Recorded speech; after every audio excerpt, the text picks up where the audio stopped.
कर्म कशामुळे घडतं हेच माहित नाही आपल्याला. कर्म घडण्यामागची प्रेरणा काय असते? सगळ्यात महत्वाची गोष्ट आहे, कुठलीही गोष्ट जेव्हा घडते त्याच्या मागे सगळ्यात पहिलं पाऊल असते इच्छा. इच्छा. आता मी सहज बसल्यावरती माझ्या मनात वाटलं की मोबाईल घ्यावा.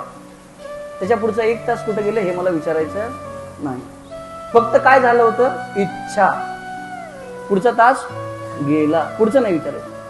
कर्म बोलूच नका, इच्छा बोला फक्त. आता मधला एक टप्पा सांगतो की इच्छेचं रूपांतर कशात पहिले होतं मग कर्मात होतं. इच्छेनुसार माणसाच्या आयुष्यात गुण येतात. गुण आपण म्हणतो ना, तो माणूस कसा सद्गुणी आहे, एकदम सद्गुणी आहे. गुणी आहे म्हणजे चांगलं वागणार आहे, चांगले गुण त्याच्या अंगात आहेत. म्हणजे कुठेही भेटलं तर नमस्कार करतो, कधीच वाईट बोलत नाही. आपण कधी चुकून बोललो ना तरी काहीच बोलत नाही. जशा प्रकारच्या इच्छा माणसाच्या मनात येतात त्या प्रकारचे गुण त्याच्या आयुष्यात येतात. शकुनीने लहानपणापासून इच्छा निर्माण केली दुर्योधनाच्या मनात, तूच राजा झाला पाहिजेस, पांडव सगळे वनवासात गेले पाहिजेत. इच्छा. इच्छेचे काय झाले? गुण झाले. आणि गुण कसे दिसले?